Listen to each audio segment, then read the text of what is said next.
Welcome to the Breakfast Show on Faith FM with Skafy and Lindsay. This is the best place to start your day with positive and uplifting thoughts. You're listening all across Australia on 87.6, 87.8 or 88 depending on where you are, or you can listen to us through our Faith FM app wherever you are in the world. And if you are listening live, today is Thursday, the 26th day of March, 2026. 26th of the 3rd of the 2026. How cool. There you go. Number? And I'm in the studio today with Lindsay. Good morning, Lindsay. Good morning, Skafy. And our producer today is producer Tish. Good morning to you, Tish. Good morning. Good to have you here. Let's start with our exchange of gratitudes. Okay, I'm grateful for my fridge. Your fridge? Yeah. Yeah, fair call. A what? Fair call. Fair call, right? Yeah. So I think that this is one of the things that we kind of take for granted. But like, man, life without a fridge is hard. Like food spoils. It does. Very quickly. And I want to say, not quite a farewell, but my fridge will be demoted as of probably today or tomorrow. Look, it has been serving me faithfully for the past, 10 years or so. But I bought it. I was my wife and I, we were just a young couple, no kids. Then kids came along, and then we often have guests and some people that live in our house as well. We host quite frequently. So we were constantly running out of space in the fridge, which is a good problem to have. So you're upgrading. I'm upgrading, getting just a fridge that's a bit bigger than that one. The other one would become like, secondary fridge. I'm pretty sure I'm going to find stuff to put in, even if it's just bottles with cold water. But anyway, I'm very grateful for my old fridge. I'm grateful for the new fridge that I am going to get. And, it's not every day that you buy a fridge. So once every 10 years or so. Okay. Yeah. What about you? Well, I want you to have a look at this picture and describe to everyone what you see. Okay, I am seeing a picture, and in this picture, it's a beautiful sunny day, and Lindsay is just sitting in this oversized chair with her shoes off, leaning against a tree, reading a book, and with a massive smile from ear to ear. So it looks like you're reading under the tree, and you're having the time of your life. I was having the time of my life. Yesterday, it was just such a perfect day, and I couldn't bear staying indoors at all. And so I went to you're uni. an outdoors person. I am a sun-loving, solar-powered, I love a soft breeze on a warm day, that kind of thing. Yesterday was my perfect day, and I had my feet off. With my feet up against the tree, I was grounding on the tree and had people walking past. I was reading interesting stuff for my assignment. Did you hug the tree as well? I didn't hug this tree, but I have spent a lot of time up this particular tree in the past. So it's my favorite tree. Okay, really. there you go. What's her name? Just Doesn't tree. have one. Okay, tree. Yeah. How about you, Tish? What are you grateful for this morning?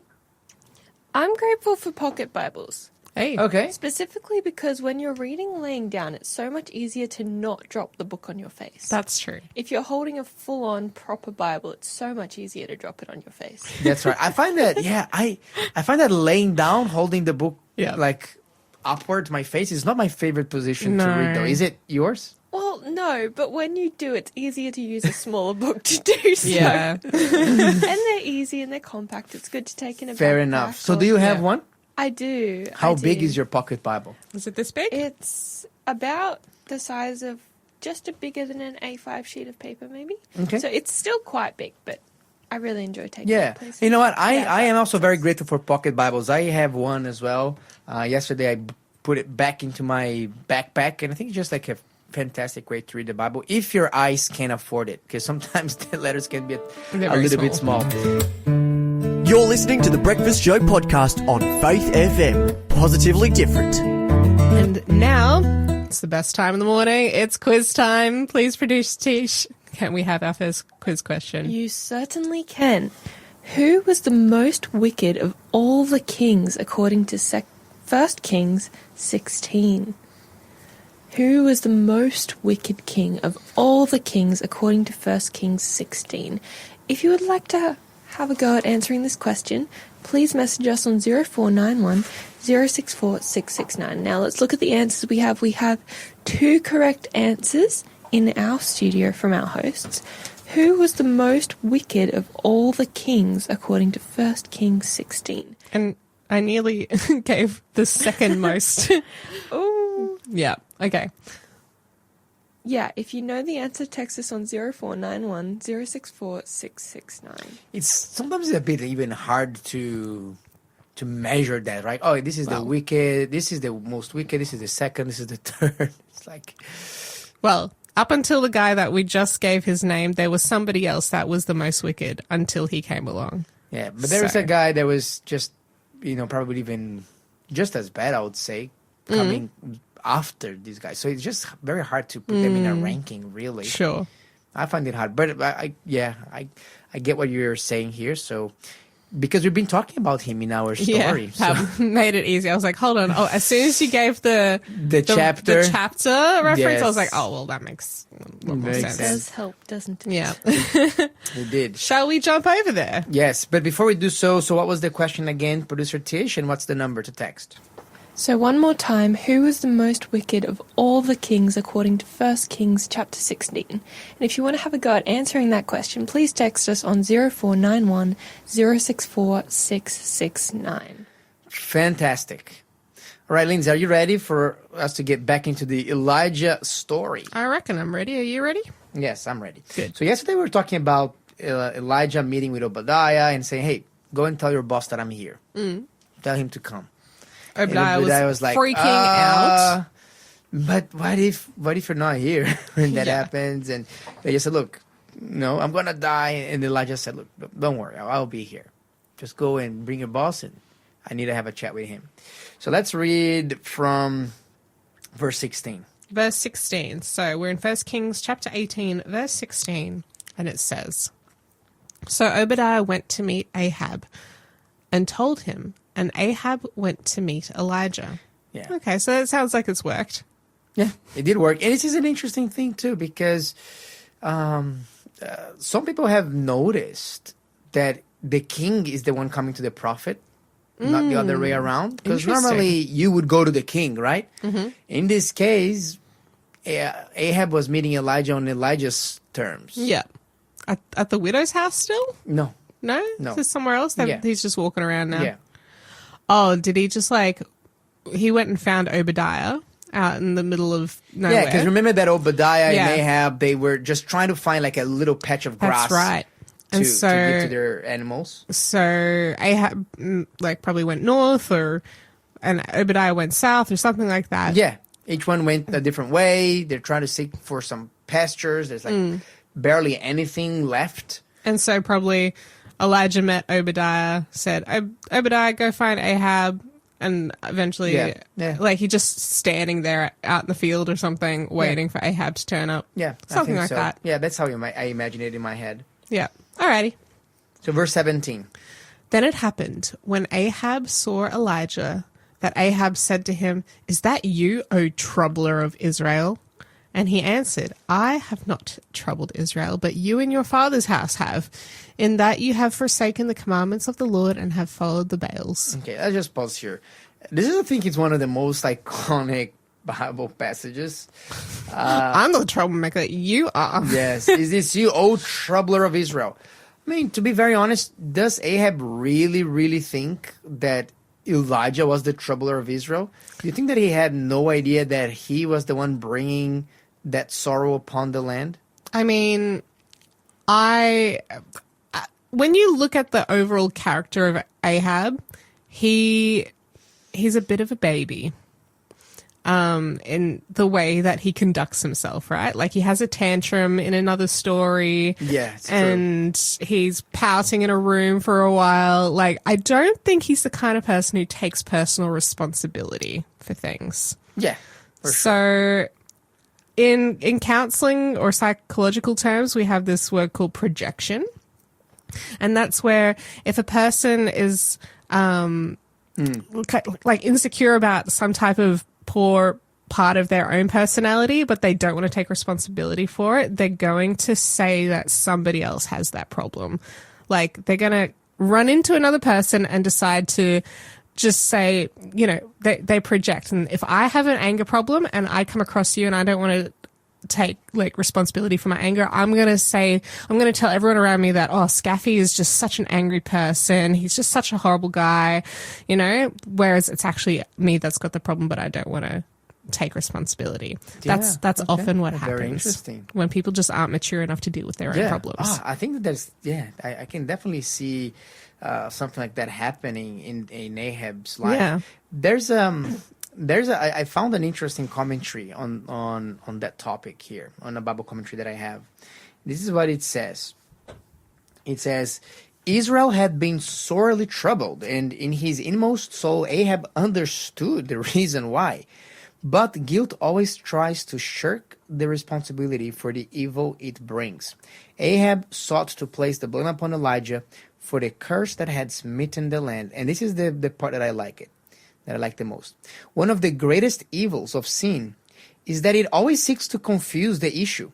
It refuses to bear the blame for the troubles it causes and tries even to make it appear that righteousness rather than iniquity is responsible for man's woe. Wow. Isn't that pretty cool? How I think whatever the author that wrote that commentary, I think he was spot on. Sin tries to confuse things, and it doesn't accept, as you mentioned, responsibility. Tries to blame others, and oftentimes it actually tries to put the blame on righteousness. Yeah. Rather than the sin. It's if someone's calling you out for something, if someone's calling me out for something, and then I say it's your fault because you're not meddling your own business. Yeah, mind your own business. If you mind your own business, none of this would have ever happened. Yeah, but that person was actually reaching out because they saw that I was committing a sin, causing an injustice, was breaking the law, and they came in to try to correct it. But now I'm blaming that righteousness because I just can't take the blame myself. Yeah, no, this happens a lot. A lot of people go through this. Yeah. That's part of what pride is. So look at your own life. Look, everything that I learned to really, one of the things that I learned is whatever affects me, the first thing that I ask myself is, what is my responsibility on this? Could I have prevented this? Could I have done something different? So even if, for example, if I say something to you, not necessarily evil or wrong, right? I did something to you, but then you respond in a very, aggressive manner, for example. You're losing your temper, you're calling me names and so on. Let's say that this is a situation where clearly you caused an aggression and I didn't. But you know what I'm going to say? I'm saying, look, have I brought that to myself? Could I have been more mindful in the way that I brought that subject up, for example? Could I have had chosen a better timing? And if I find that the answer is yes, well, that goes to my brain as a learning note. Okay, I learned. Next time, I'm going to try to approach this subject more sensitively. I'm not going to be overly beating myself up. I'm not going to say to myself, "Oh, it's all my fault." I've met people that I once counseled a couple, and in this couple, they have these dynamics where one part of the couple, in that case, it was the lady. She was always blaming the husband for everything, and then the husband was always blaming himself for it. Right. But then I realized, hey, it's not really. Actually, there's some dysfunctionality here in this relationship because there's a controlling / manipulative element going on very, very clearly.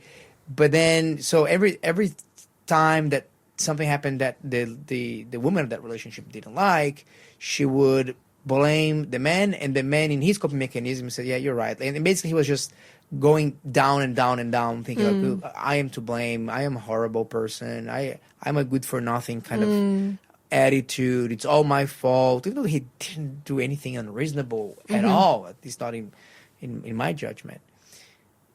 So this is all to say that it is very common for us not wanting to take the blame. Why do you think is that the case? Why do you think we try to flee and escape from taking responsibility or ownership? I guess, I mean, I'm just thinking of like in the Garden of Eden, we've got this situation with Adam and Eve, and then they have a conversation with God at the end of the evening, and they're like blaming each other. They're blaming the snake. They didn't want to take responsibility. Like, this is something that goes back pretty far in human history, like as far back as you can get. Like, why do we want to do that? I don't know. Like, we don't want to take responsibility. We don't want to experience the consequences that we know we will experience if we are found out to be the one to blame. Because consequences of these types of things usually involve pain or separation or some type of thing that's going to cause us grief. Like, we don't want to experience the negative effects of the thing that we've done. But it's kind of like wearing these fig leaves, right, to cover your nakedness, your shame, because people can see right through. The person that is blaming others, probably they are the only ones thinking that nobody else thinks that they are the real guilty ones. Everybody knows, everybody can spot a blame casting person. There is a few interesting things here that I've seen about that topic in my life. One of them was in a Formula One team. The Mercedes Formula One team, they had, in one interview, they said that they had a no blame policy. Okay. So if something goes wrong, it was forbidden to blame anyone. So how do they deal with the issues then? Well, not blaming. So there's tons of ways. So for example, okay, this has happened. What can we do to solve it?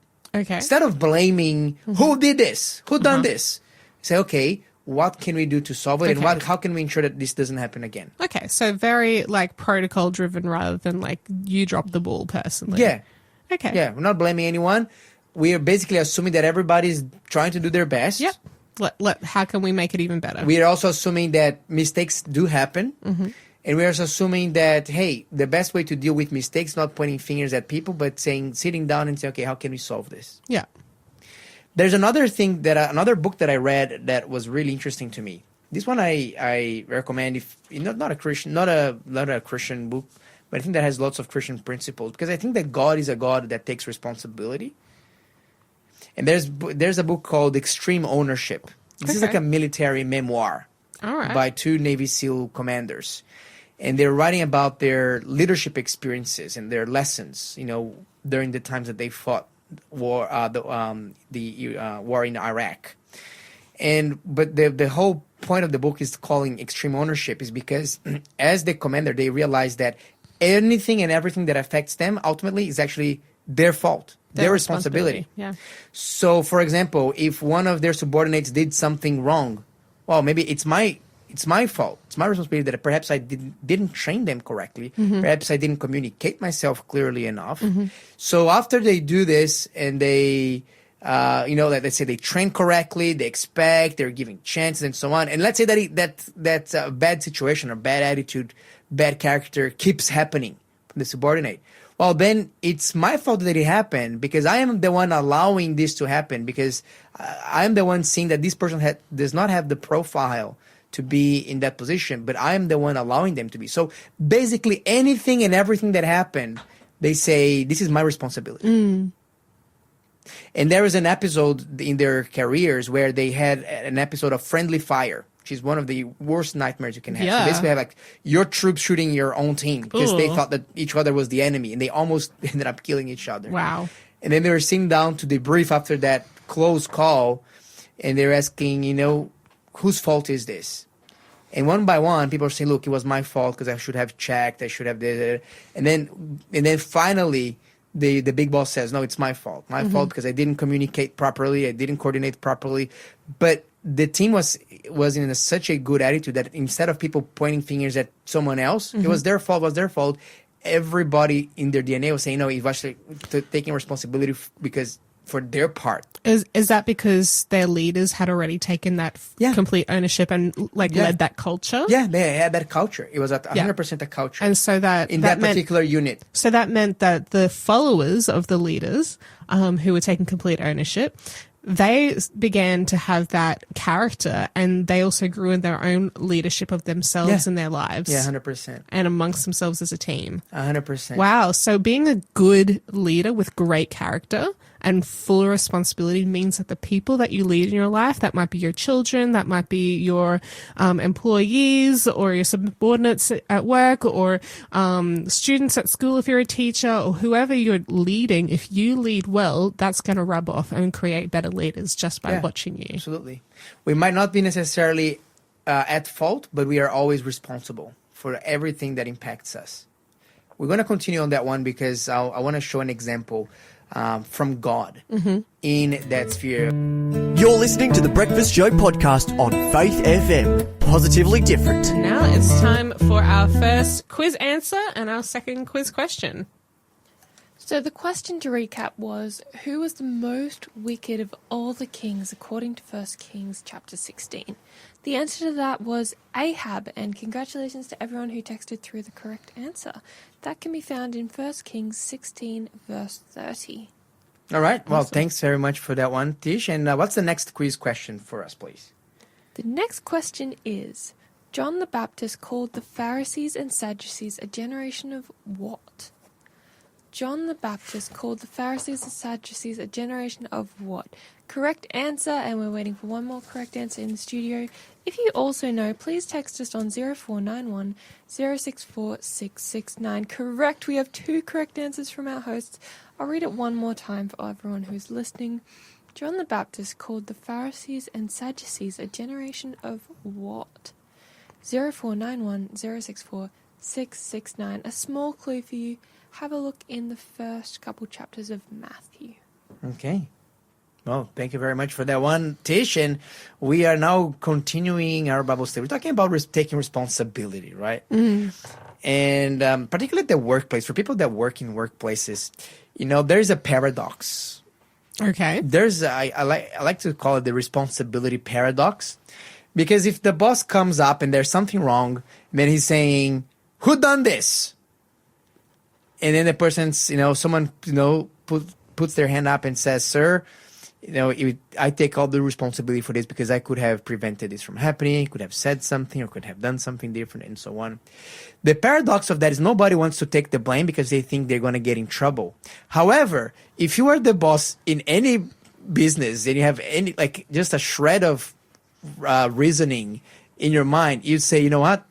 The only person that I do not want to lose in my company are the people that actually take the responsibility for things. Yeah. So I guess you want to be encouraging people to take responsibility. Yeah. And when they do, tentatively put their hand up and say, "It was me." I mean, I think you're like, okay, well, thanks for letting me know. You're probably going to be one of the dumbest business decisions ever for you to dismiss someone that actually is honest enough to take responsibility. And is a responsible person, takes responsibility even when they are not directly at fault for that. But they're taking the responsibility, saying, "Sir, I'm taking full responsibility here.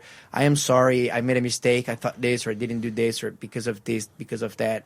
I'm going to do this better next time." So it's not just important to take responsibility and just cross your arms, of course. But this is the hardest step. The second step of taking responsibility, saying, what can I do differently so that does not happen again the second time? What can I modify? Yeah. So that's one of the paradox. We think that by taking responsibility, we are going to get in trouble, when in reality, taking responsibility just tells that you're a person of an excellent character. Yeah. And sure, there might be some repercussions, but normally you don't get in trouble by owning up and taking responsibility. On the contrary, you are preventing future troubles to happen. And I think this is reflective of the heart of God. Because when I'm thinking about the Garden of Eden, look, God created a perfect world. It had everything that it needed for all life forms to thrive. Animal life forms, human life forms. And then sin entered, God warned them. He said, "Look, don't be separated from your wife, Adam. Yeah. No, Eve, don't be alone. There are risks, there are dangers. Don't touch of this tree." God did everything that he could. Then sin came into the world. Question is, was it God's fault that sin entered the world. No. No. Jesus said, look, it was an enemy who's done this. Yes. Satan has done this. However, did God take responsibility even though he was not at fault? Yeah. He says, look, I am not at fault, but I'm taking full responsibility for your transgression. Actually, I am going to be paying the ultimate price for your transgression. Eternal separation from God, eternal death, so that you, Adam and Eve, and all your descendants, I can repair you, and I can restore you back into eternal life with me. Yeah. So when I look at God, God is always paying the price for things that he hasn't done. Yeah. This is what the cross is. God is paying the price. He never... When Jesus died at the cross, it's not that he was also atoning for a sin that he has committed at some point. The Bible says that he didn't commit any sin, that there's no iniquity ever found in his lips. And yet, he's taking responsibility not only for the sin of Adam and Eve, but for every single human being that has ever existed. God said, you know what, I'm taking responsibility for it. I'm going to do something about it. It's my responsibility. And he's not blame shifting. He could have said, it's your fault. I created you. I told you the rules. You didn't follow. Here's the consequence. But it says, but I'm taking the consequence because actually I want to restore the relationship. Yeah. No. Yeah. Such good leadership. Yeah. All right. Let's move to the next Bible verse here. So Ahab said, Elijah, is this you, old troubler of Israel? And of course, he just says, I have not troubled Israel. I haven't. But you and your father's house have, because you have forsaken the commandments of the Lord and you have followed the Baals. Man, being a prophet was risky business, hey? Yeah. Like, having to come up against, the most powerful person that you know, who can chop your head off if he wants to, and, like, just telling him stuff that's going to aggravate him. Like, no, actually, it's not me. But, like, just with holy boldness saying, actually, Ahab, you're the one who's caused these problems. You are the ones who have followed the Baals, not me. Yeah. This is a direct result of your sin. Yeah. Like, it's so hard in this world today to call out sin. And, like, it was probably no easier back then because you'll either get cancelled now or you'll get beheaded back then, like, or somewhere in between. Like, calling out sin. Nobody wants their sin called out. No. Certainly not publicly. And to do it to the king, like, it just takes a great deal of courage and boldness. It does. But you know what? I also think that Elijah was very respectful. Okay. Even to Ahab here. Yeah. Because, look, he was just being very factual. Yes. Look, I haven't troubled Israel, number one. And number two, you and your fathers are the ones. So he was not like, oh, you married Jezebel, that crazy lady, or he didn't rub things in his face. No. He didn't call him names. He just says, look, you were the ones who forsaken God's commandments and followed the Baals, not me.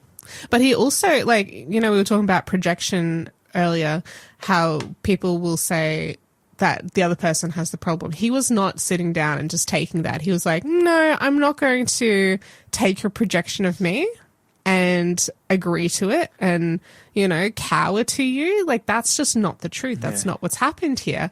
The truth of the matter is that this has all been a result of your sin. I haven't done anything to cause this problem. Yeah. So don't try to project that. I'm not going to take that from you. Yeah. And that was a very clear one. Look, Elijah said, look, sorry, I have nothing. I have nothing to do with this. Yeah. I'm just minding my own life. Yeah. Don't shoot the messenger. So of course, Elijah was the person who announced to Ahab, said, hey, by the way, it's not going to be raining for 3 years and like there's not going to be any drop of rain from the sky, not any dew for 3 years. Yeah. And Elijah didn't cause that either. It was God. He was just announcing what was going to happen. And that was supposed to give Ahab, had he have a bit more of humility in his heart, to say, oh no, I have sinned against God. Let me repent from my sins and pray, because perhaps God can change this outcome and forgive us and heal the land. But no, he refused. He didn't do it. He wouldn't go back. So after that interaction, let's see what happens. Verse 19. Verse 19 says, now therefore, send and gather all Israel to me on Mount Carmel, and the 450 prophets of Baal and the 400 prophets of Asherah who eat at Jezebel's table. So Ahab sent for all the children of Israel and gathered the prophets together on Mount Carmel. Can we just pause here Yeah, for 1 let's do second? that. Yeah, so there's 450 prophets of Baal, 450 prophets of Asherah, and who eat at Jezebel's table. I mean, she would have. Do you think that she would have had a pretty long table? I don't think it was like a literal table that she was feeding them at specifically in the palace. I think that means that she was personally funding each of these prophets and priestesses and whatever they were. And funding all of their high places where they had temples dotted around the land, and making sure that they were funded, they were getting their wages paid directly through her. She was making sure of that. Yeah, absolutely. So to eat at someone's tables, it's just another expression of friendship and fellowship. So bring these prophets. Yeah, that are loyalty as well. Jezebel's friends. Bring them here. Yeah, 400 prophets of Baal and 400 prophets of Asherah. Again, just a summary here. Baal and Asherah, they were gods that were consort to each other. So Asherah was a consort to Baal, meaning kind of a like wife, husband-wife, husband-wife type thing. Yeah, but they were responsible. Well, in their belief, they were like the prosperity gods. They're the gods of rain. Rain means crops means money means power. But not only that, part of their worship involved things such as children's sacrifices and a lot of sexual immoralities and orgies and really dark. Yeah, ritual prostitution. Ritual prostitution, exactly. That's why it was a which really, probably involved a lot of slavery as well. Yes, a lot of slavery, a lot of oppression.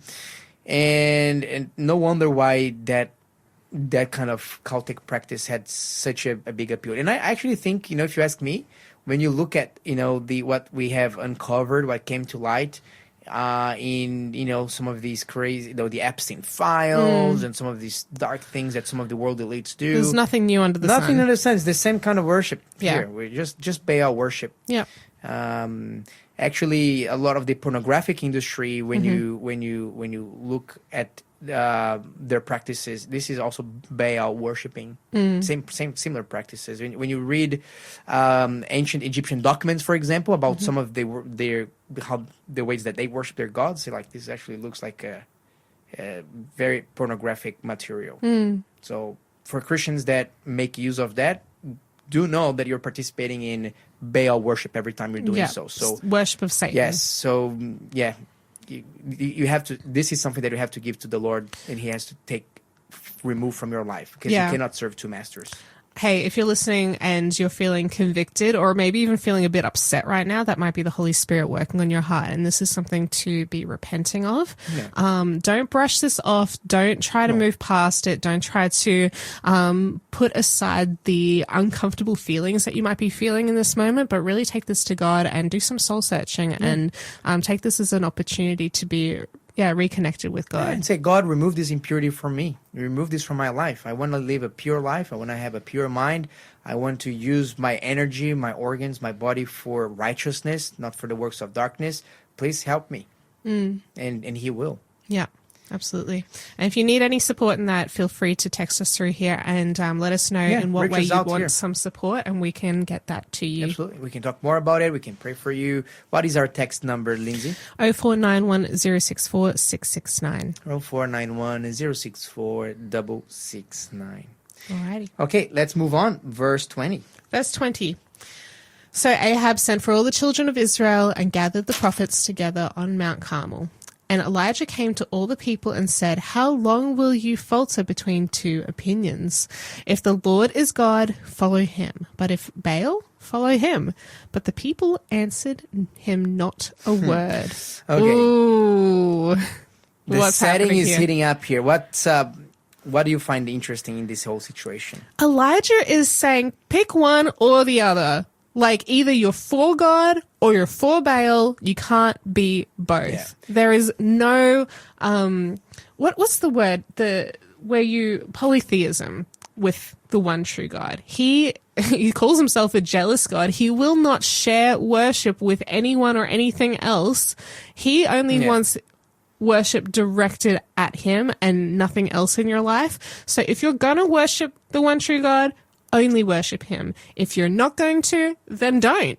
Like, pick something else, but make a clear decision. Don't think you can have both feet in one camp or the other. Like, you can't do both at the same time. Yes.